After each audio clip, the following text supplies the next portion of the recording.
자, SSO, EAM, IAM 쪽으로 들어가는 이 내용들 거의 대부분이 다 뭐냐면은,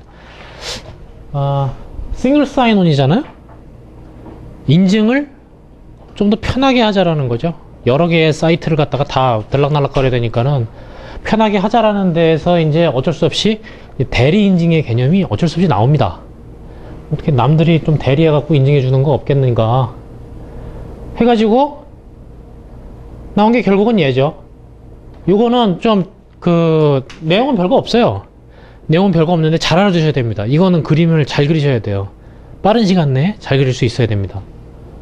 뻔한 거예요. 내용은 진짜 너무 쉬운 건데, 사용자가 네트워크 어플리케이션이라는 게 무슨 로그인 하는 그런 창이 될 수 있는 거죠.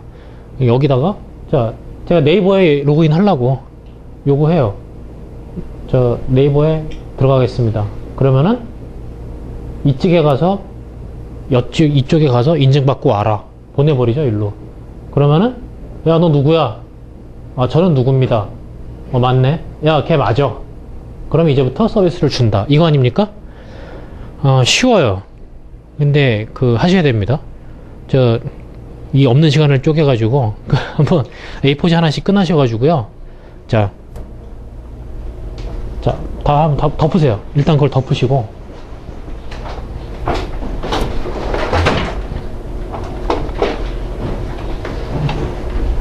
자, 유저, 네트워크 어플리케이션,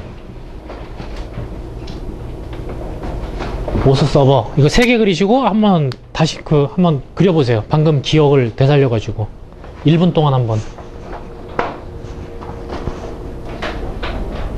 그래서 보통 이걸 삼각김밥이라고 합니다.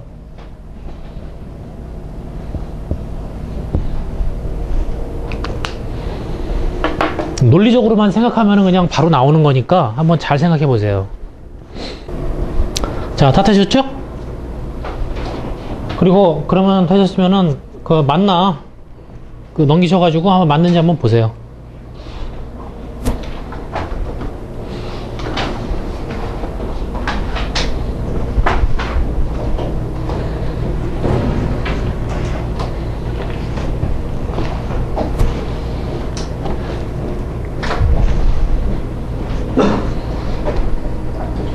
맞다.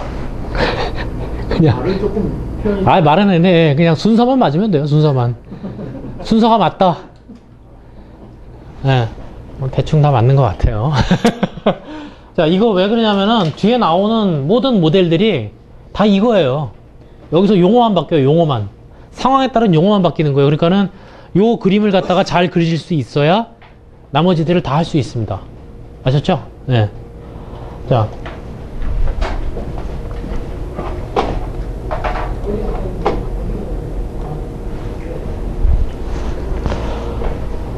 이게 이제 최초에 쓰인 게 SSO죠. 이거는 로그인만 가능하게 해주는 겁니다. 로그인만. 근데 이것만 해가지고는 약간 좀 부족해요. 왜? 어떤 시스템에 로그인만 되는 건데, 그 다음에 그 밑에 시스템에 있는 다른 리소스에도 좀 액세스하는 걸 통제해야 되잖아요. 거기다 이제 ACL까지? 왜 그래요? 깜짝이, 씨. 뭔 소리야. 난 될 때까지 한다, 씨. 여기다가 이게 아까 중간에 꺼주는 게 없어가지고 이게 없더라고 이게. 그래서 안 껐더니 얘가 완전히 히팅돼 버렸네. 일단 샷다운 하면 그때 가서 보죠. 예. 그래서 그때 된 게, 그래서 SSO만 갖고는 이건 팔아먹기가 힘든 거예요. 그러니까 얘만 갖고는 진짜로 해버리네. 아이씨. 조금 이따 키죠. 예. 이거 보시고 하시면 되니까. 그래서 팔아먹기가 힘드니까는, 그래서 거기다가 기능을 얹은 거예요. 액세스 컨트롤 기능을 갖다가 얹은 겁니다. 웹페이지, 메인 페이지는 되고, 인사 페이지 들어가는 쪽은 안 되고, 이렇게. 그런 것까지 얹은 게 IAM입니다. EAM, IAM 제품들이 이거예요. 근데 이제 EAM이라는 거는 주로 이제 외부를 하는데 되는 거고요. 그래서 이것도 최초 얘기가 나오는데, 최초 제품이 나올 때는 엑스트라넷이라는 용어거든요. 엑스트라넷 액세스 매니지먼트라고 그래가지고 외부에서 접근하는 거. 그러니까 사원들이 외부 나가가지고 사내 시스템 접속하는 그거 할 때 통제하던 그 목적이었기 때문에 EAM이라고 붙은 겁니다. 그런 거고, IAM 같은 경우는 주로 이제 유명 애플리케이션들, 오라클, 뭐 리눅스, 윈도우즈 이런 걸 갖다가 통합 인증하기 위해서 만든 게 IAM이에요. 근데 이제 그 흔히 그 기술사 도메인에서 잘못 알고 있는 그런 게 그 EAM에다가 그 SSO 플러스 그 다음에 EAM에다가 프로비저닝을 넣으면 IAM이다. 뭐 이런 얘기 하는데 EAM에도 프로비저닝 기능이 있습니다. 그러니까 그 사용자 등록 한번 하면은 모든 시스템에 전부 다 사용자 프로퍼게이션 되고 이런 것들 다 있는데 이거 괜히 그냥 이렇게 만든 거예요. 그러니까 그 용어에 현혹되지 마시고 그 택피씨 얘 꽂았어. 오버히트 돼가지고 좀 이따 켜야 될 것 같은데. 일단 손 좀 봐주세요. 예. 자, 그게 그 SSO부터 그러니까 제일 처음에 생겼고 SSO는 인증만 담당하기 때문에 그래서 이거 갖다가는 장사하기가 좀 힘들다. 그래서 거기다가 ACL 기능까지 넣은 게 EAM 기능. IAM은 그 이거와는 또 별개로 그 유명 애플리케이션 대에서 싱글 사인온을 갖다가 구현하기 위해서 만들어 놓은 게 IAM이다. 이렇게 보시면 될 것 같습니다. 그 정도는 보시는 바와 같이 그냥 그리시면 될 것 같고요. 그 동작 개념도 같은 경우에는 SSO의 동작 개념도하고 다르지 않습니다. 똑같이 나가면 돼요.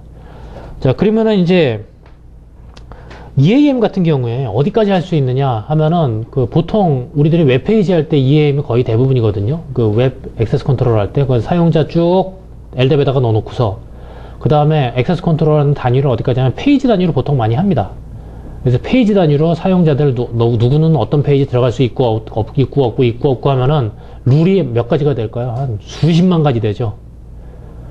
복잡한 데 같으면 그렇게 되겠죠. 그래서 그걸 갖다가 통제를 하는 거를 갖다가 그러니까는 데이터가 많으니까 보통 그냥 LDAP에다 넣는 거죠. LDAP 같은 경우에 이제 그 하이라키컬 DB니까 리드 속도는 빠르니까 그래서 LDAP 보통 쓰이는 겁니다. 그 RDB가 안 쓰고 LDB 많이 쓰이는 이유가 이제 거기에 있습니다. 자, 그렇다면은 도입 절차 중에서 가장 중요한 건 뭘까요? 계정 통합입니다. 계정 통합.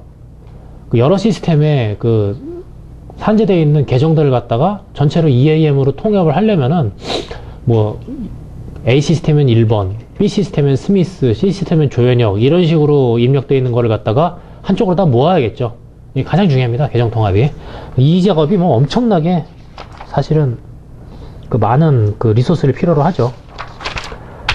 예, 다음에 이제 ID 페더레이션을 보면은 ID 페더레이션은 역시 방법은 똑같습니다. 용어만 바뀌어요. 그 IDP, SP, 유저라는 이런 식의 용어만 바뀐 거고 움직이는 건 역시 똑같습니다. 뭐 COT, 뭐 Circle of Trust니 이런 그 몇 가지 현혹하는 용어들이 있다 뿐이지 이 용어는 그냥 외우면 되는 거고 이거 어디다가 썼냐면은 이건 예전에 MS 패스포드를 아마 기억하시는 분들이 있으실 겁니다. 패스포트가 이제 이런 그 싱글 사인온을 갖다가 B2B로 지원해주고 일반 B2C까지 지원해주겠다고 해서 MS에다 하니까는 다들 그런 거죠. 니를 뭘로 믿냐? 단지 회사일 뿐인 놈이 뭘 한다고 해서 그래서 MS 패스포트 그냥 그 뭐 망조 들렸지 않습니까? 근데 이때 대항해갖고 나온 게 이제 썬하고 그 170여 개사의 이제 나머지 이제 얼라이언스들이 나와서 얘들이 만든 게 이제 이거죠. 리버티 얼라이언스라고 해가지고 이 스킴을 만든 게 ID 페더레이션이라는 겁니다. ID를 연합했다. 움직이는 방식은 똑같고요. 그 다음에 이제 여기서 많이 쓰인 게 그 SAML이란 SAML, Security Assertion Markup Language라고 해가지고 한 요 방식을 갖다가 그 차용을 해가지고 갖다가 썼어요. 요거 가끔 가다 보면은 모의고사, 실전은 아니고 모의고사에 이제 가끔 나오는 경우가 있습니다. SAML 같은 경우는.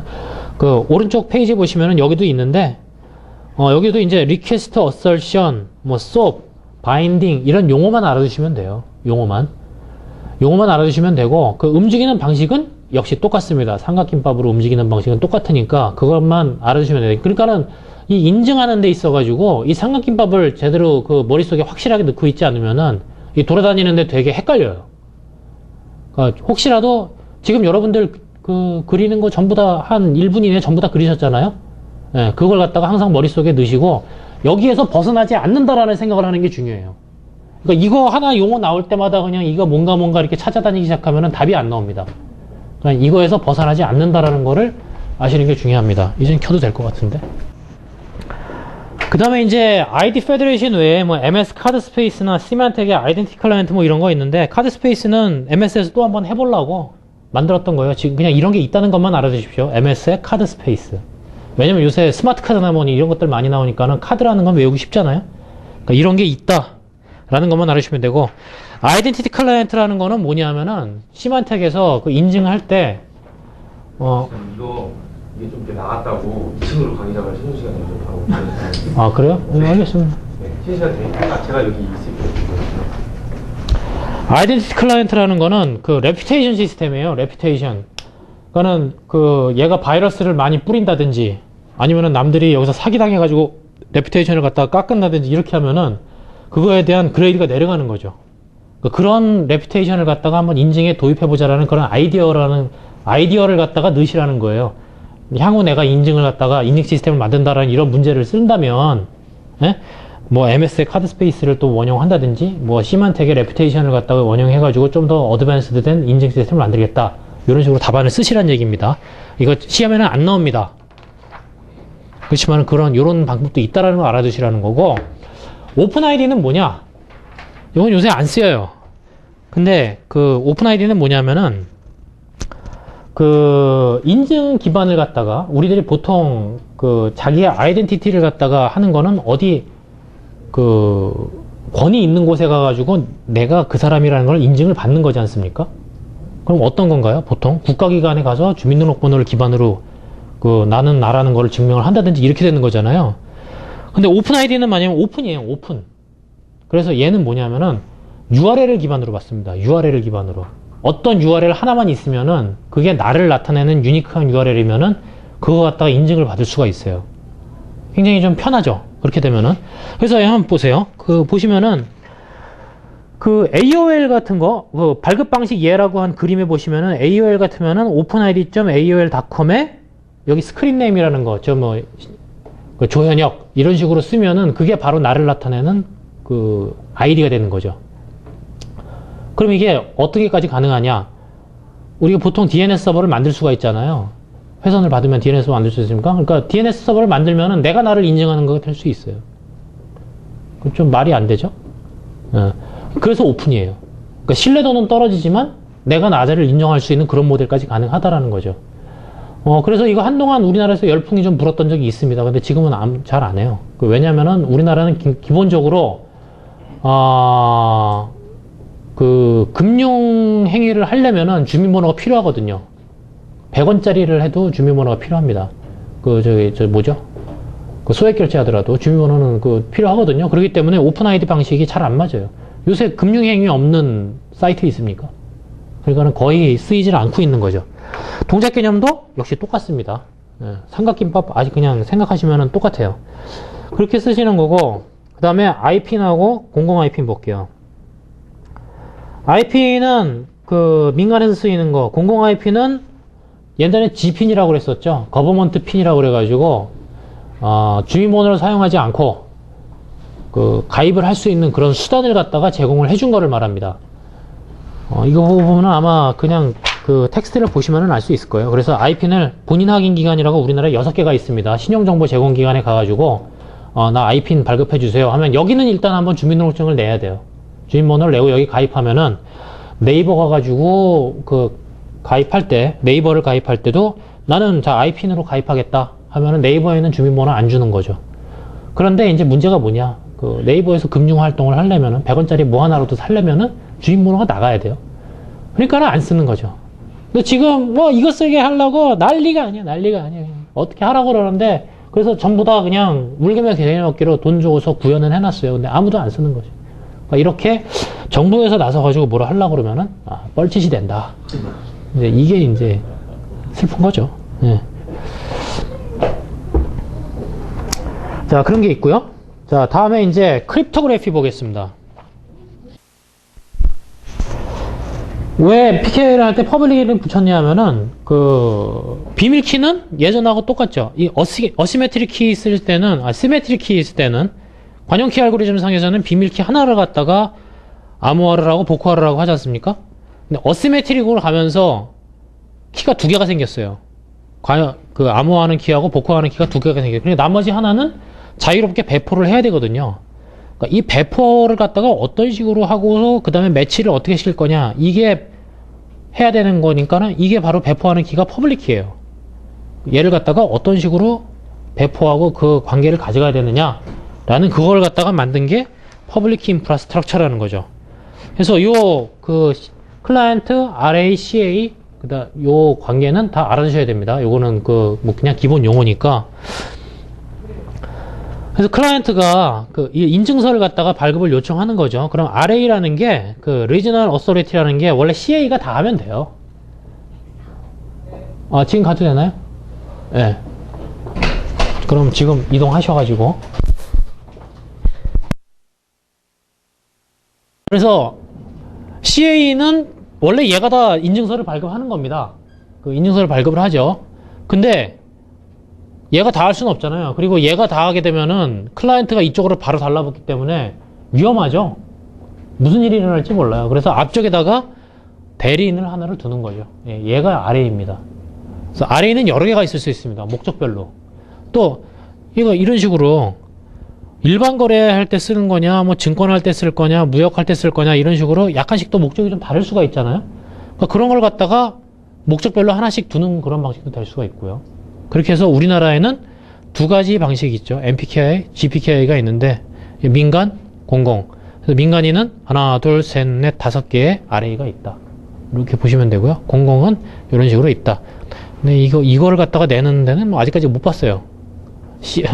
이쪽이 그 PKI가 도입된 이후로 아직까지 한 번도 못 봤습니다. 근데 이제 이런 식으로 나눠져 있다라는 거는 아셔야 돼요. 이거 다 보셔도 돼요. 대신 뭐 은행, 증권, 공공 뭐 이런 식으로는 알 수 있잖아요. 그러니까 이런 것처럼 대충 몇 개 써주면 된다라는 거죠. 예. 중요한 거는 요 아키텍처, 클라이언트, RA, CA, 그 다음에 MPKI, GPKI가 나눠져 있다라는 거. 이런 것들은 아셔야 된다는 겁니다. 자, 다음에 이제 문제가 되는 건 뭐냐면은 이건 이제 좀 제대로 나오진 않는데 차별화를 시키고 싶다 그랬을 경우에 인증 체계가 서로 다르잖아요. 서로 다릅니다. MPKI, GPKI가 달라요. 이렇게 서로 왜냐 루트 인증서가 인증 기관이라는 거는 어떤 거냐면은 루트 CA면은 이 루트 CA 자체도 인증서가 있어요. 자기가 갖고 있는데 굉장히 중요한 거죠. 루트 CA 인증서가 어디로 노출된다라는 거는 그 인증 체계 자체가 무너져 버리는 걸 뜻합니다. 그래서 얘가 있으면 인증서가 다르면은 서로 전부 다 인증 체계 자체가 다른 겁니다. 얘를 신뢰하면서부터 이 밑에 이 아래를 신뢰하는 구조가 점점 피라미드로 내려오는 거거든요. 네. 그러면은 이제 여러 인증 체계가 다를 경우에 얘를 갖다가 그냥 서로 다른 아일랜드로 그냥 지낼 거냐 아니면 연동을 할 거냐 요거에 대한 내용이거든요. 자, 그러면은 이제 CTL을 갖다가 트러스트 리스트를 만들어 가지고 서로 교환을 하는 거. 이게 저희 나라가 이렇게 하고 있습니다. 그 다음에 상호 인증서. 서로 간에 인증서를 발급해 주는 거. 근데 이제 문제가 되는 건 뭐냐? 인증서를 새로 발급해야 되잖아요. 그러니까 기존 신뢰는 어떻게 할 거냐? 이게 문제가 된다는 거죠. 싹 다 무효화하고 새로 발급해야 되는 문제가 있다. 잘 안 써요, 그래서. 그 다음에 이제 가교 인증. 이거는 문화적인 뒷받침이 있어야겠죠. 미국처럼 옛날에는 연방체제잖아요. 그러니까는 가교 인증이란 말이 얘기가 되는 겁니다. 조정을 하는 관리 업무에 집중하는 데가 있으니까는 페더럴 PKI 모델에서는 이게 가능하다라는 거죠. 예. 그림은 앞에 그림이 좀 마음에 안 드시면은 PKI를 갖다가 좀 물리적으로 표현하는 거는 이런 그림도 있을 수 있습니다. 그러니까 요거를 갖다가 보셔도 돼요. 자, 그 다음에 이제 WPKI입니다. 앞에 W는 와이어리스 자가 붙은 거죠. 와이어리스 자가. 근데 WPKI가 요새는 뭐 크게 이슈화가 안 됩니다. 왜? 아까도 똑같은 이유인데요.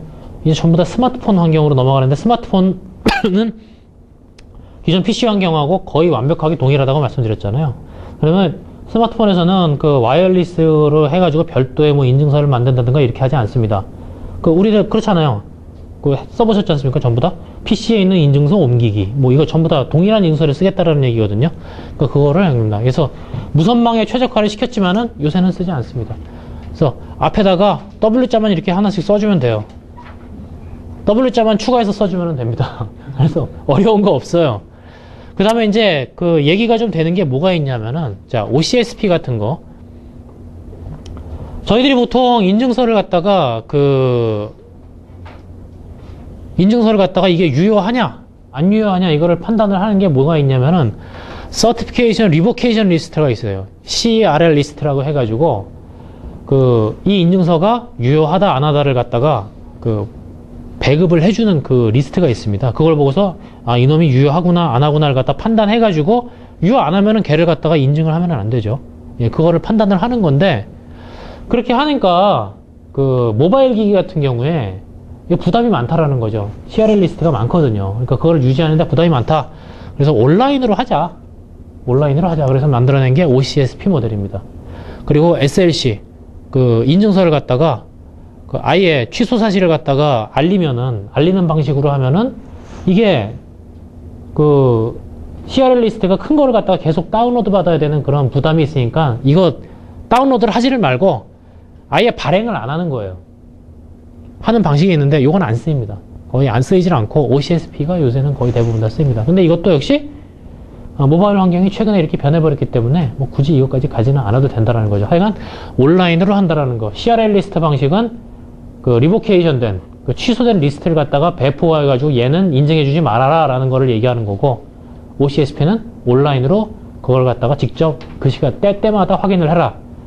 근데 아까도 말씀드렸지만은 또 똑같은 얘기를 또 하는데 이거 역시 예전에 모바일 기기가 워낙 컴퓨테이션 파워가 떨어질 때 얘기가 나온 거예요. 요새 같은 스마트폰 같은 경우에는 해당되지 않는 얘기입니다. 자, 비교는 앞에다 W자 붙이면 된다고 그랬죠? W자 붙이면 다 됩니다. 그래서 유효기간은 훨씬 더 짧습니다. W 쪽은. 왜냐면 SLC 같은 이런 아키텍처를 적용하게 되면 훨씬 더 작아요. 네, 그 다음에 알고리즘 같은 경우에는 ECC라는 타원 곡선 알고리즘이라는 알고리즘이 따로 있습니다. 그래서 얘기했었는데 요즘에는 이거 안 쓰죠. 왜냐면 전부 다 모바일인 전부 다 스마트폰 환경으로 옮겨가고 있는 중이기 때문에 검증은 OCSP, CRL 리스트로 하고 있다. 예. 자, 다음에 이제 디지털 사이닝 쪽인데요. 웬일인지 이 문제가 저기에는 많이 나옵니다. 모의고사에. 왜냐면은 논리적으로 이해하기가 쉬워서 그런지는 모르겠는데 모의고사에 자주 내세요 보면은. 그래서 한번 알아두시는 거가 나쁘지는 않습니다. 이 중에서 디지털 인벨롭 같은 경우에는 모르셔도 돼요. 이 정도까지는 하지 않으셔도 되는데 디지털 사이닝 같은 경우에는 모의고사에 자주 나오니까 요거는 좀 알아두시는 게 좋습니다. 좀 헷갈리는데 그래도 이제 요거는 알아두셔야 되니까는 좀 설명을 할게요.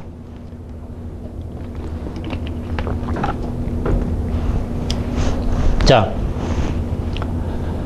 디지털 사이닝을 한다. 사이닝을 한다라는 거는 뭐냐면은 나의 프라이빗 키로 암호화를 한다라는 뜻입니다. 나의 프라이빗 키로 암호화를 한다. 내가 내 프라이빗 키로 암호화를 하면은 저쪽 받는 쪽에서는 저의 퍼블릭 키로만 복호화를 할 수 있겠죠.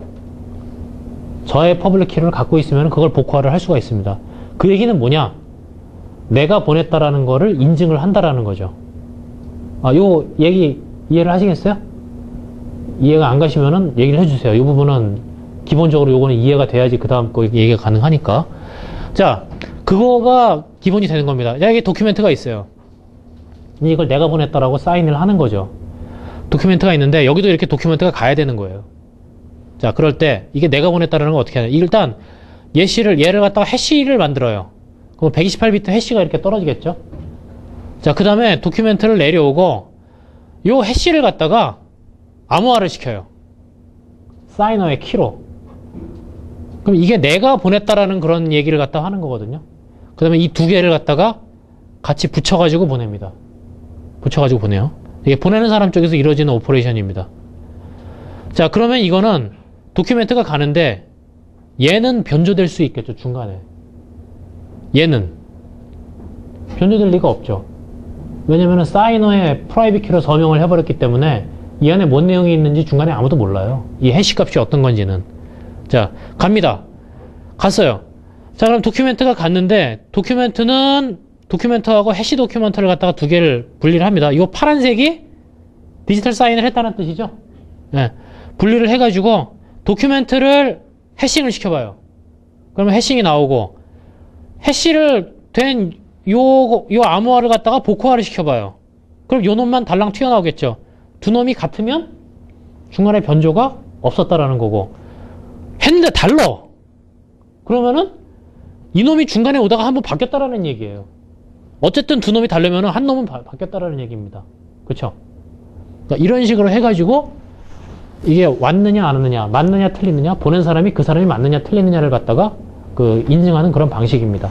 이게 디지털 사이닝이에요. 요거는 좀 알아두셔야 되는 게, 이게 내가 보냈다라는 거를 증명하는 것도 되지만은, 내가 그거 안 했어요라는 거를 갖다가 주장할 수 없는 근거가 됩니다. 그거 내가 한 거 아니에요. 이렇게 주장을 못 한다라는 거죠. 이게 되면은. 자, 그러니까는 요거는 좀 알아두시는 게, 좋다. 실전에는 나온 적은 없지만, 모의고사에는 나온다. 예. 자, 다음에 SSL입니다. SSL 이런 게 이제 막 그 시험에 나오는 게 저는 좀 가슴 아픈데. 이건 이미 기술적인 논쟁도 다 끝난 거거든요.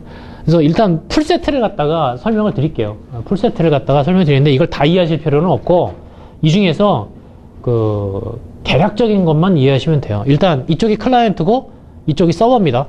SSL을 하는 이유는 뭘까요? 중간에 암호화를 시키기 위한 거죠. 예? 공중망상에서 암호화를 시키기 위해서 하는 겁니다. 시큐어한 소켓 레이어다 해가지고. 그래서 먼저 헬로우, 이거 안에 있는 거 다 외우실 필요 없어요. 예. 헬로우 하면은 나야 얘기를 하겠죠. 예, 그럴 경우에 나야 한 다음에 서버에서 퍼블릭 키를 보냅니다. 퍼블릭 키를 보낸다라는 거는 클라이언트에서 얘 퍼블릭 키를 암호화 해가지고 뭔가가 왔다 갔다 하겠다라는 그런 뜻이잖아요. 예. 자, 최종 목적은 여기 이렇게 녹색으로 된 부분, 이 중에 맨 마지막 거예요. 데이터를 갖다가 암호화해서 보내려고 하는 거예요. 데이터를 암호화해서 보내려고. 자, 그러면은 어떤 게 있느냐. 자, 일단 서버에서 퍼블릭 키를 보냈어요. 그럼 클라이언트 키 익스체인지를 할 때 어떻게 되느냐면은 여기서 클라이언트에서 프리마스터 키라는 걸 보냅니다. 일단 키까지는 아니니까 시크릿이라고 먼저 얘기를 할게요. 프리마스터 시크릿을 보내요. 그러니까 프리마스터를 보내면은 이 양쪽에서 동일한 알고리즘이 있거든요. 그러면은 프리마스터 시크릿을 갖다가 이 보낸 걸 갖다가 얘가 보낸 놈이니까 알고 있고 얘는 받았으니까 알고 있죠. 그리고 알고리즘이 양쪽이 똑같아요. 그러면 양쪽에서 똑같은 계산을 하고 할 수 있다라는 거거든요. 그렇죠? 네. 그래서 마스터 시크릿이라는 걸 만들어내요. 이쪽에서도 마스터 시크릿이라는 걸 만들어내고. 네. 그리고 나서 그 마스터 시크릿을 또 이용해 가지고 세션 키라는 거를 만들어요. 자, 세션 키를 만들었다는 얘기는 뭘까요? 다음 세션에서는 키가 변한다라는 얘기거든요. 그러니까는 SSL을 해킹을 해가지고 제가 이 세션 키를 알아냈어요. 그런데 이게 영구하게 통하지 않는다라는 거죠. 왜? 다음 세션에서는 또 세션 키가 변하니까. 예, 그런 게 이제 SSL의 장점인 거죠. 통신 쪽에서는 거의 이런 게 일반적으로 쓰입니다. 그래서 그 세션 키를 갖다가 양쪽이 갖고 있으니까, 예. 자, 이제부터 내가 이걸 보낼게 하면은 이제 그다음부터는 이제 이 세션 키를 이용해가지고 그 해당 세션 내에서 데이터를 암호화하면서 주고받는다.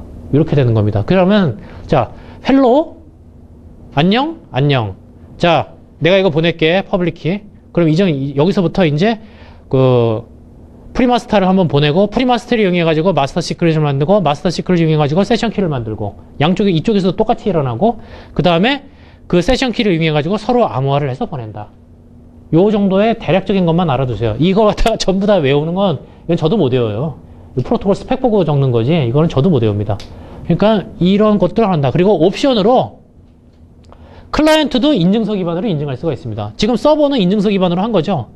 클라이언트도 인증서를 제출할 수가 있어요. 양쪽을 전부 다 엄정하게 한다면. 근데 클라이언트에다가 인증서 대놓고 하라고 그러면 귀찮잖아요. 그래서 보통은 아이디 패스워드로 하죠. 아이디 패스워드 정도로 간단하게 하고 서버는 중요하니까 인증서를 하고 이런 식으로 하는 게 SSL입니다. 네. 여기까지 보시면 되고요. 자, TCP/IP 상에서는 이런 정도의 위치에 속해 있다. 그래서 프로토콜이 애플리케이션 레이어를 일부를 떠받들고 있기 때문에 독립성, 프로토콜에 대해서 어느 정도는 독립적으로 가능하다라는 그런 겁니다. 네. 다음에 SSL과 SHTTP가 있어요. SHTTP는 우리나라에서는 거의 안 씁니다. 우리나라는 그냥 전부 다 아예 그냥 SSL 그냥 섹션을 맺어버려가지고 다 해버리는데 페이지 단위로 할 수 있어요. 이런 것들이 있습니다. 그래서 페이지 데이터만 하는 거, 얘는 전체 통신 내역을 하는 거, 두 개가 분리되어 있는데 SHTTP는 외국에서는 조금 씁니다. 우리나라에서는 그냥 아예 그냥 통신을 갖다 전부 다 데이터화 시켜버리는 SSL을 쓰는 이런 걸로 그냥 패션이 돼버렸죠, 그냥. 예. 다음에 이제 보안 관리인데요. 보안 관리는 아까도 말씀드렸다시피 그 여러 흩어져 있는 보안 장비를 어떤 식으로 관리할 거냐 이런 거에 대한 내용이 주로 많습니다. 원래 보안 관리라 하면은 무슨 프로세스까지 관리한다든지 이런 것까지 포함이 되겠지만은 기술적으로 그거 커버하는 게 불가능해요. 그런 것까지 커버하는 게. 그래서 거의 대부분은 우리나라도 그렇고 외국도 그렇고 거의 대부분은 장비들을 갖다가 이제 통합 모니터링 하는 수준. 통합 모니터링. 통합해서 이렇게 뭐 일사불란하게 움직이게 한다든지 이런 거는 언간생심이고, 그거는 제일 초반에 그 투자 받을 때 이런 때 하는 얘기고 실제로는 통합 모니터링 정도가 할 수 있는 최대한이다 이렇게 보시면 될 것 같아요. 근데 많이 나왔어요. 몇 번 나왔어요. ESM 같은 경우는 엔터프라이즈 시큐리티 매니지먼트라고 해가지고, 그래서 그 제가 그렸던 그림인데, 일단 그 여러 서버에서 뭐 여러 가지 그 방식의 데이터를 갖고 오는 방식이 있겠죠. 에이전트, SNMP, IAP라는 그 프로토콜도 있습니다. 인트루전 얼럿 프로토콜이라고 그래가지고 인트루전을 얼럿하는 프로토콜이다. 오피섹이라는 업체 그 특정 업체의 어떤 그 프로토콜인데 워낙 많이 쓰여요. 그래서 이런 여러 가지 프로토콜들을 갖다가 모아서 노멀라이제이션 해야죠. 포맷이 다 다르니까 동일한 포맷으로 만들고, 그 다음에 그 이벤트들 간에 어떤 그 연관성이 없는가 코릴레이션 맺어보고, 그래서 DB에다가 넣는데, 코릴레이션은 이건 마케팅용 답안입니다. 그 실제적으로 코릴레이션 잡아봐야 별로 쓸데있는 데이터 없어요. 이게 마케팅용으로 이렇게 답안용으로는 이런 말들을 갖다가 써가지고 하는 게 괜찮다라는 거죠. 이렇게 해서 하는 거다라는 거고요. 제공 기능 중에 그 국내 ESM 중에 이런 걸 하는 데가 있어요. 이기종 디바이스를 갖다가 A사의 방화벽과 B사의 방화벽을 갖다가 얘를 룰을 알리는 방식이 다르잖아요. 그렇지만은 한 특정 ESM 툴에서 얘를 갖다 동일한 룰이 날아갈 수 있게 이렇게 하는 그런 게 있는데 잘 쓰이지는 않습니다. 그 다음에 이제 몇 가지 얘기를 한다면, 요런 거, 아노말리 디텍션, 이런 것들도 가능하다. 이런 쪽으로 답안을 써주세요. 실제적으로 아노말리 디텍션이 가능하지는 않습니다. 아노말리라는 건 뭘까요? 아노말리. 노말리티가 아니라는 거죠. 평소 상황이 아닌 게 막 발생을 한다든가, 이런 것들이죠. 그러니까 갑자기 IDS에서 침해 사고에 대한 네트워크에서 갑자기 디도스가 들어오는 그 로그가 뽀록 뜨고, 서버 쪽에서는 불법 침입에 대한 로그가 드르륵 뜬다든지 이렇게 됐을 때, 그럼 이게 노멀한 상황은 아니다. 그러면 이게 지금 현재 노멀한 상황이 아니기 때문에 이건 침해 상황이다라고 이렇게 리포팅을 해주는 그런 거를 얘기하는 거거든요. 근데 이게 현실에서는 이렇게 잘 안 되죠. 왜? 이런 걸 갖다가 그 기능을 켜놓기 시작하면은 하루 종일 그냥 삑삑삑 거리다가 그냥 끝나는 거거든요. 업무를 못할 지경이 돼요. 그렇기 때문에 지금은 거의 꺼놓고 안 쓰는 그런 기능이 많습니다.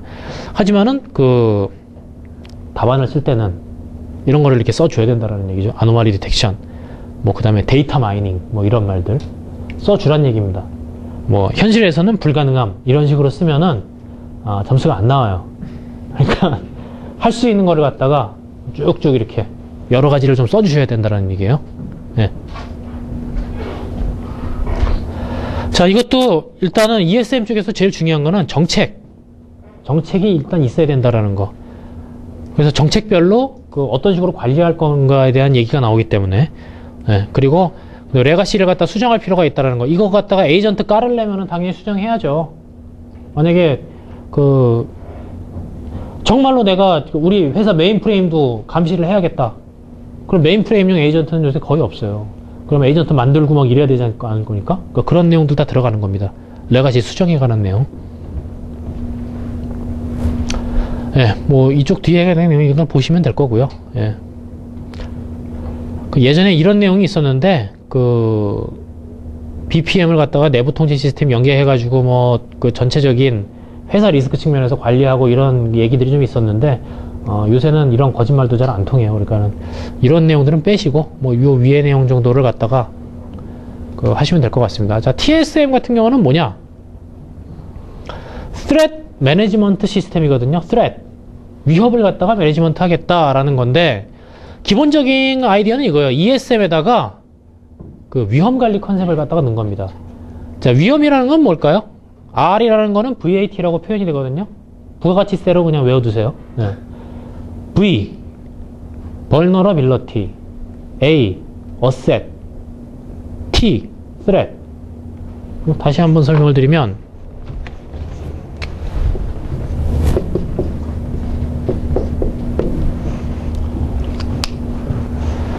vulnerability라는 거는 취약점이라는 뜻이에요. 취약점. 취약점이라는 거는 내재 요인입니까? 외재 요인입니까? 그냥 짱깨식으로 생각해 봤을 때 내재 요인이죠. 예, 내가 취약한 거잖아요. 자, 내재 요인이라고요. 스트레스는 위협, 외재 요인이죠. 예. 그리고 어셋, 내가 가지고 있는 자산의 가치를 말합니다. 자, 그런데 이게 곱하기로 돼 있어요. 곱하기면은 이 중에 하나라만 해도 0이면은 전체 다 0이죠. 리스크가 없는 거예요. 아무리 밖에서 뭐 지랄 발광을 해도 내 자산이 가치가 빵이면은 이건 전체적으로 리스크가 없는 거다라는 거죠. 근데 아예 그렇지는 않죠. 왜 데이터가 있으니까 데이터는 가치가 아무래도 좀 있잖아요. 비즈니스를 해야 되는데. 그러니까 이 세 가지를 곱한 거가 됩니다. 그러니까 이 세 가지를 어떤 식으로 조절을 하냐에 따라서 그럼 결국 R의 그 수리적인 값이 도출이 된다는 게 이 가장 기본 컨셉이에요. 이게 뭐냐? 결국 이렇게 한 거는 이 계량화죠, 계량화. 네. TMS의 기본 컨셉은 계량화를 시켜서 보여주겠다라는 게 이 사람들의 그 욕심이었어요. 이걸 만든 사람들의 욕심. 자, 그러면은 T는 어디서 나올 수 있을까요? IDS 같은 거, IPS 같은 거 돌려보면 뭐 이렇게 공격 로고 바바바박 뜨면은 그걸 어떻게 좀 환산할 수 있지 않을까? V는 뭐 취약점 점검 툴 같은 거 돌려보면은 뭐 윈도우 취약점 몇 개 있고 어쩌고저쩌고 나올 테니까 이것도 좀 계량할 수 있지 않을까? A, 어셋도 이렇게 하면은 좀 되지 않을까? 뭐 저 데이터가 그 하드웨어 가격은 잔존 가격으로 표시하면 될 것 같고 데이터 가격도 뭐 레코드당 뭐 5,000원씩 할까? 뭐 이런 식으로. 근데 지금 제가 얘기한 것들이 전부 다 이 불명확해요. 이게 굉장히 불명확하다고. 그러니까 보는 사람이 야 그게 왜 50원밖에 안 해? 500원이지 하면 그냥 500원 되는 거고 1원이지 그러면 1원 되는 거고 전부 다 고무줄이라는 얘기죠. 그러다 보니까 R 값을 산출하는 이 프로세스 자체가 굉장히 받아들여지기 힘든 얘기예요. R 값에 대한 신뢰성 자체가 없어요. 네, 그러다 보니까는 TMS가 처음에 얘기 나오다가 쏙 들어간 게 그것 때문에 그렇습니다. TMS는 그런 컨셉이에요. 그래서 그 탐지하면은 분석해서 대응하는데 요 분석한다라는 이 내용 안에 들어가 있는 게 이 R 값을 갖다가 정량적으로 산출을 하겠다라는 겁니다. 컨셉은 좋죠. R 값이 막 정량적으로 막 변해. 그래서 막 갑자기 80점, 그러니까 80점 이상이 뚜루룩 올라가면은 뭐 1진을 투입해야 되고 90점이 되면은 뭐 2진을 투입해야 되고 뭐 이런 식으로 하면은 윗사람들한테 보고하기 좋잖아요. 그래가지고 만들어낸 컨셉이었는데 실제적으로는 이 값들을 산출하는 것 자체가 신뢰성에 문제가 있다라는 거죠. 그래서 힘들다라는 그런 내용입니다. 그래서 최근에 어떤 식으로 쓰냐면은 사전 예방 효과, 뭐 패치의 우선순위 설정하는 거, 이거 좀 웃긴 건데 이런 걸로 쓰고 있습니다. 예. 그래서 그래도 좀 어떻게 기술사 답안으로 쓴다라면은 이런 얘기가 중요하겠죠. 양질의 위협이나 취약성 정보를 갖다가 제공을 받아가지고 그걸 갖다가 정확한 R 값을 산출하려고 노력을 해야 한다. 이런 내용으로 이제 마무리를 하면은 그나마 좀 그 훌륭한 답안이 될 겁니다. 그렇게 보시면 될 것 같아요. 자, 이런 거를 원래 하려고 그랬던 거죠. 예, 위협 등급에 따라가지고 예경보를 갖다가 이제 차별적으로 발령한다든가 뭐 이런 거를 민방 시스템처럼 하려고 그랬는데 불가능하다라는 얘기입니다. 자, LDAP은 사실은 보안에서 다룰 얘기는 아닙니다. 그 원래는 데이터베이스죠. 그 하이라키컬 데이터베이스인데 DB 쪽에서 다뤄야 되는 내용이지만은 여기서 나오는 이유가 일단 DB는 이걸 안 쓰고 요새 LDAP 쓰는 데가 없어요. 그래서 쓰는 데라고는 보안 쪽에서 그 IAM이나 EAM이나 이런 쪽에서 씁니다. 왜냐면 데이터 레코드가 워낙 많고 한번 업데이트 하면은 그냥 하루 종일 그냥 그것만 쓰거든요. 업데이트가 웬만해서 일어나지가 않아요.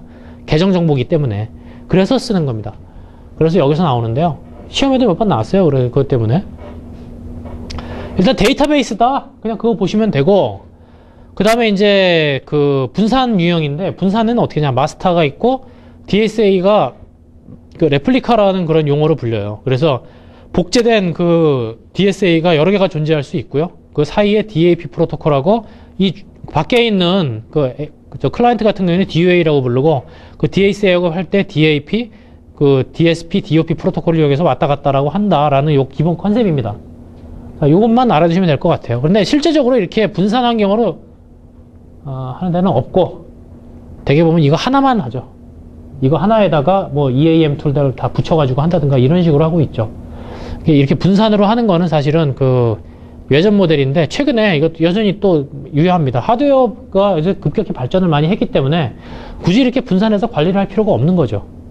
그냥 하나만 하더라도 다 좀 더 커버가 가능하다라는 겁니다. 예. 자, 이걸 보시면 될 것 같고요. 다음에 이제 그 서비스 보안 쪽 보시도록 하겠습니다. 지금 몇인가요? 55분이요? 그래도 비슷하게는 가네. 저기만 보면 돼요. 분침만 보면 돼. 자, 서비스 보안 같은 경우에 아까 말씀드렸죠. 기존에 있던 보안 도메인과 보안 기술들을 갖다가 서비스 관점에서 그냥 엮은 거일 뿐이다. 예, 별다른 특별한 건 없습니다. 그러니까 도메인을 잘 알아야겠죠. 얘는 보안 기술보다도 도메인을 잘 알아야 그거에 맞게 엮으니까. 예, 그런 특성이 있습니다. 그리고 서비스 보안이라는 거는 그 분류하기 위해서 그냥 제가 만든 용어예요. 분류 용어니까 이거에 너무 서비스 보안 하면서 외우지 마세요. 그냥 제가 분류하기 위해서 만든 용어입니다. 예. 자, 그래서 웹 서비스 보안 같은 경우에 웹 서비스는 뭐가 있습니까? 일단 네트워크를 통해서 흐른다라는 게 가장 기본이고, 그 다음에 그 SOAP 프로토콜을 이용한다는 게 또 기본이죠. 그러면은 두 가지가 있습니다. 네트워크 레벨에서, 그 전송 레벨에서 보안을 해줘야 되는 게 하나가 있고, SOAP이라는 거는 메시지가 왔다 갔다 하는 거거든요. 그렇기 때문에 메시지 레벨에서 해줘야 되는 보안이 있고, 두 가지가 있는 겁니다. 그러면 이게 두 가지가 있죠? 예. 전송 레벨에서 보안해주는 거. 기존에 있던 거 다 있어요. SSL, TLS, 게이트웨이, XML, 애플리케이션 파이어월이라고 또, 에디션으로 들어갈 수 있는 게 있어요. 이걸 위해서 나온 파이어월이 있는 거는 아니고, 그 애플리케이션 레벨에서 만들 수 있는 이런 것들이 있습니다. 그리고 메시지 레벨에서는 기존에 그 XML 보안에 쓰이는 요 네 가지 요소들, XKMS, 그러니까 인증해주고, 서명해주고, 그 다음에 그 암호화해주고 하는 요 매니지먼트 하는 요 네 가지 프로토콜들 위에다가, 원래 이게 그 웹 서비스에는 그 없었던 거예요. 근데 웹 서비스에 그 메시지 자체가 전부 다 XML 기반으로 이루어져 있잖아요. 그러니까 XML 보안에 있던 네 가지 요소를 그냥 그대로 다 끌고 들어온 겁니다, 그냥. 그래서 원래는 이거 하나하나에 대해서도 전부 다 그 토픽이 되거든요. 근데 뭐 그 정도까지는 안 나오는 것 같습니다. 그 과거에 딱 한 번 나온 적이 있어요. 근데 그 필요하신 분은 말씀하세요. 정말 학구열이 높죠. 막 넘쳐가지고 필요하신 분은 제가 따로 보내드리겠습니다, 그건. 그 위에 그 오아시스나 이런 그 W3C 같은 국제 교양에서 적용했던 그런 그 나머지 표준들이 다 있습니다. 그래서 전부 다 WS로 시작이 되죠. 예, 그래서 사물이나 리버티 얼랜스 아까 보셨던 거고, 그거에 대해서 나머지 프로토콜들이 있습니다. 요 정도 보시면 될 것 같아요. 이 하나하나 전부 다 저 나머지가 뭐냐? 이 정도까지는 나오진 않을 거라 봅니다. 예. 그래서 보안 사유소에 대해서는 아까 대충 말씀을 드렸습니다. XML에 대한 것만. 그 다음에 그 위에 나머지는 그 이쪽들, W3C나 오아시스에서 제공하는 이런 것들이 있다. 예. 그래서 거의 대부분은 다 MS나 IBM 등의 대규모 벤더들이 표준화 주도를 했고, 그래서 저기다 표준이 들어갈수록 제품 가격은 조금씩 더 높아져요. 그리고 거의 대부분 다 와스 솔루션에 이제 임베딩이 돼 있기 때문에, 좀 장애 집중 가능성도 있는 거 아니냐. 이런 쪽으로 그 코멘트를 달 수는 있겠죠. 예, 이런 거 내용들 몇 가지 더 써주시면 될 것 같고요. 하지만 요거 자체가 문제화되어서 나오는 거는 제가 본 적은 없습니다. 그리고 가능성도 없을 것 같아요. 왜냐하면은 이게 제가 이건 토픽이라기보다는 예전에 어디죠? 에트리에서 이런 비슷한 페이퍼가 한번 나왔었고요. 그리고 그거에 대해서 제가 조금 더 디벨롭 시켜가지고 한번 예상 토픽으로 만들어 봤던 거거든요. 그러니까 그런 측면에서 이해를 하시면 될 것 같습니다. 유비쿼터스 같은 경우는 아직 서비스도 제대로 안 되고 있어요. 그렇기 때문에 기본적으로 보안은 그렇습니다. 서비스가 제대로 안 되고 있는데 보안 얘기를 하는 거는 굉장히 사치에 가까워요. 활성화도 안 되는데 무슨 보안이 어디 있겠습니까? 그래가지고 그 유비쿼터스 서비스 자체가 아직 제대로 안 되고 있기 때문에 보안에 대해서 얘기도 잘 안 되고 있는 그런 경우도 굉장히 많이 있습니다. 많이 있습니다가 아니라 그냥 많아요. 그러다 보니까 여기 나와 있는 이런 그 용어들 있잖아요. 유비쿼터스 보안이 아직 없기 때문에 저런 것들은 뭐냐 하면은 전부 다 그 추정에 의해서 쓰는 겁니다. 추정에 의해서. 유비쿼터스 서비스가 있어야지 뭐 보안을 갖다가 뭐 만들든지 하지. 서비스가 제대로 안 되는데 그냥 추정으로 쓸 수밖에 없어요. 자, 그러면은 가장 중요한 건 뭐냐? 이런 거를 갖다가 만들어내야죠. 서비스별 예상 위협이 뭐냐? 요거를 잘 만드셔야 돼요. 물론 이건 추정이지만은 다 가능한 얘기들이죠. 그래서 이런 것들을 만들면은 그거에 대해서 어떻게 대응을 할 거냐? 이런 거 만들어낼 수 있겠죠. 그리고 여기 나오는 내용들이 전부 다 어떤 지금 만들어낸 그런 것들이 아니에요. 원래 기존에 학계에서 협의되고 그런 게 아니고, 그냥 페이퍼에서 그냥 한두 개씩 이렇게 그냥 나와 있는 것밖에 없습니다. 그리고 우리나라에서 유비쿼터스 보안 얘기하는 것도 과거에 2000 몇 년도죠? 2003년도인가 2년도에, 그때는 더 추정이죠. 더 추정. 지금보다. 나왔던 그 페이퍼 하나를 갖고서 얘기하는 것밖에 없어요. 그래서 이런 것들은, 그냥 자신있게 여러분들께서 생각하시는 거를 갖다가 여기서 한번 보시고, 그거에 맞춰가지고 여러분이 생각하시는 바를 그냥 구라를 풀면 됩니다. 양심의 가책을 느끼지 말고. 네. 대신 유비쿼터스 컴퓨팅 중에서 보면은 RFID 인프라 아키텍처는 나와 있는 게 있으니까는 이런 것들을 깔아놓고, 그리고 구간별로 어떤 위험이 있을 수 있다. 그거에서 그러면은 그거에 대해서 어떤 보안 활동을 해야 된다. 이런 것들은 넣을 수 있겠죠. 그러니까 이런 것들은 해볼 수 있습니다. RFID 주요 보호 방안 같은 경우는 한번 시험에 나온 적이 있어요. 요거는 실제로 출제됐던 문제고, 앞으로는 근데 나오진 않겠죠. 이런 거 나오는데 또 한 번 나올 만큼 중요한 문제 같지는 않아요. 그러니까 이런 것들이 있었다라는 거 한번 보시면 될 것 같습니다. 자, 다음에 이제 VoIP 보안입니다. VoIP 보안이 막 나오려고 하다가 VoIP 서비스 자체가 이제 가비지 서비스가 돼버려가지고 이것도 이제 중요성이 많이 떨어졌어요.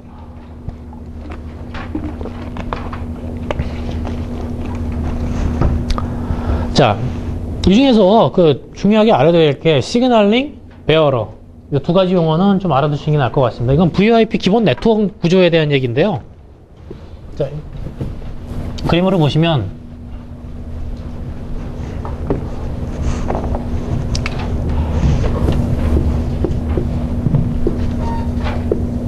전화기가 두 대가 있죠. 네, 전화기가 두 대가 있고, 이 둘이 원래는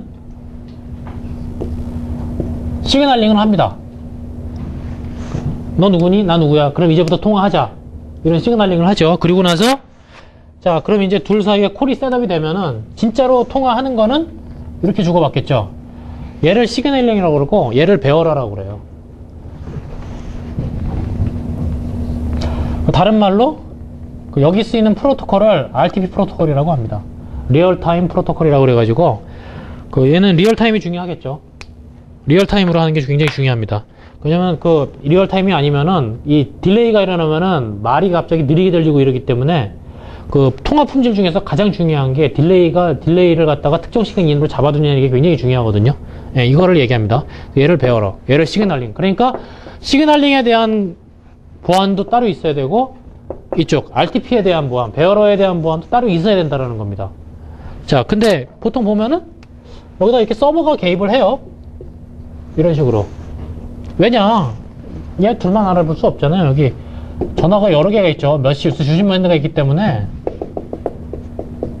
이런 식으로 달라붙게 이런 식으로 되어 있습니다. 실제 네트워크에서는.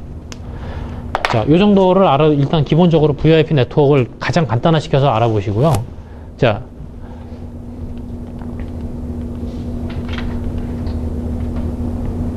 이거는 시간이 있으실 때 한번 보세요. 일단은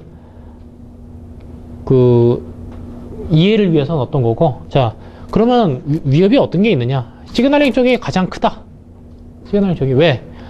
이쪽 시그널링에 대한 거 이거 역시 UDP로 왔다 갔다 하거든요. UDP로 왔다 갔다 하다 보니까, 그리고 인증이 그 인증을 갖다가 안 하고도 할 수 있는 그런 프로토콜들도 있어요. 그러다 보니까 인증이 필요 없는 프로토콜이 있어요. 예를 들자면 이런 거, 그 콜을 갖다가 끊는 거, 전화 벨이 울리게 하는 거, 이런 것들이 인증이 필요 없습니다. 기본 VoIP 프로토콜에서는. 그러니까는 그냥 갑자기 사무실 전화를 갖다가 수천만 대는 아니겠고 수백 대를 갖다가 한꺼번에 콜을 날려버린다든지, 뭐 수백 대를 갖다가 한꺼번에 그냥 그 전화벨 소리가 갑자기 사무실에서 울리게 전부 다 수백 대가 한꺼번에 울리게 한다든지, 이런 게 UDP 패킷만 보내면 그냥 다 되는 거거든요. 자, 그런 것들을 갖다가 막아야 되는 시그널링 어택이 들어가야 된다는 거죠. 시그널링 어택을 방어해야 된다는 거죠. 그럼 이거 대비하자 어떻게 얘기해야 될까요? 똑같아요. 인증? 또? 네? 네, 암호. 똑같잖아요. 인증해야 되고 암호화해야 되고. 그 다음에 이제 다른 것들보다 이거 IPPBX한 텔레포니 서버 익스플로잇이라는 거는 뭐냐면은 한 4년 전에 이게 그 시험에 이게 거론이 될지는 모르겠는데 4년 전에 이런 것들이 있었어요. IP PBX를 갖다가 아니면은 IP 게이트웨이 회사에 설치해 놓은 것들을 갖다가 이용해 가지고 외부에서 해킹을 해서 뭐 국제전화 요금이 뭐 한 3억이 청구가 된다든지 뭐 이런 것들이 있었습니다. 기억나시는 분은 아마 기억나실 겁니다. 이런 것들이 왜 나오냐면은 PBX 쪽이나 아니면은 IP 텔레포니 서버가 취약점을 갖고 있을 경우에 그걸 갖다가 해킹을 하는 경우에 이런 것들이 발생합니다. 그래서 이런 거에 대한 대비해서 크게 두 가지예요. 시그널링 어택하고 PABX 쪽. 그러면은 접근 방식을 어떻게 해야 되냐? 이건 전체를 다 외우지는 못하겠지만은 이거는 엔터프라이즈 레벨이 아니라 ISP 레벨로 얘기하는 겁니다. 그거는 여러분들도 이제 답안을 쓰실 때 두 가지가 있어요. 엔터프라이즈 레벨에서 하는 거하고 ISP 레벨이 있는데 가급적이면 이렇게 도메인을 넓혀가지고 쓰는 게 답안으로서는 훨씬 더 멋이 있겠죠.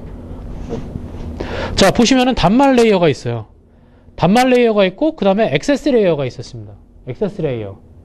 단말은 우리들이 쓰는 그냥 단말들이고 뭐 전화부터 시작해가지고 컴퓨터, 뭐 PDA 뭐 이런 것까지 전부 다 단말이고, 액세스 레이어는 게이트웨이 장비들, 그 다음에 우리 모뎀 장비들 이런 것들이 있겠죠. 그 다음에 지하에 들어가 있는 이런 아파트 지하에 전부 다 액세스 장비들이 들어가 있거든요. 그런 장비들. 그 다음에 중간 라우터들 그런 게 들어가고, 그 다음에 이쪽에 보면은 교환기죠. 이게 소프트 스위치라는 게 교환기가 있고, 그 교환기를 서포트 해주는 여러 가지 부가 서비스들. 이런 거죠. 미디어 서버 같은 거. 왜 있겠습니까? 방송 안내, 뭐 이런 거 할 때. 여러분들 링 서비스 이런 거 있잖아요. 이거 전부 다 여기서 하는 거거든요. 미디어 서버에서. 예, 그런 것들이 있습니다. 그럼 그거에 대해서 어떤 것들이 들어가야 되느냐. 메시지를 강화한다든지, 단말 자체의 OS를 강화한다든지, 뭐 이런 것들이 들어가는 거죠. 그리고 전체 레이어에 대해서, 시그널링에 대해서, 그 다음에 시그널링 인크립션 하는 거에 대해서, RTP를 인크립션 하는 거에 대해서 전부 다 해야 된다라는 거죠. 자, 그럼 이게, 이 부분은, 굳이 이건 굉장히 실무적인 내용이기 때문에 이 부분은 뭐 굳이 보실 필요는 없습니다. 요거는 건너뛰고요. 여기 이제 행안부의 IPT 암호화 규격이에요. 요거는 조금 몇 가지는 알아두세요. 다 외울 필요 없고요. 자, 단말 인증해야 된다고 그랬잖아요, 아까. 예, 인증은 HTTP 다이제스트. 요것만 알아두세요. HTTP 다이제스트. 뭐 레지스터 메시지 이런 거 필요 없고 HTTP 다이제스트로 한다. 시그널링이 있고 음성 트래픽이 있죠. 얘가 시그널링, 얘가 RTP겠죠. 예, 시그널링 쪽에서는 TLS 1.0을 쓴다. 예. 그다음에 음성 트래픽은 여기 있죠. SRTP를 쓴다. 예, 얘가 SRTP를 쓴다. 그 다음에 키를, 음성 트래픽이 아니라 키가 있으니까 그 관리는 SDES 프로토콜을 쓴다. 이렇게 하나, 둘, 셋, 넷. 네 개만 외워두세요. 요것만 알아두시면 될 것 같습니다. 나머지까지 뭐 전부 다 하실 필요는 없고 요것만. 예. 이렇게 하면은 그래서 행안부에 납품하는 암호화 규격 장비는 이걸 갖다가 준수를 해야 합니다. 아까도 말씀드렸지만 여기서 이제 외교망으로 막 나가고 이러려면은 외교망에 들어가려면은 이제 아리아를 갖다가 이제 써야죠. 그건 우리나라에서 만든 알고리즘이니까. 자, 다음에 이제 개인정보 쪽인데요. 5분 쉬었다가 하겠습니다. 그럼 개인정보는 5분 쉬었다가.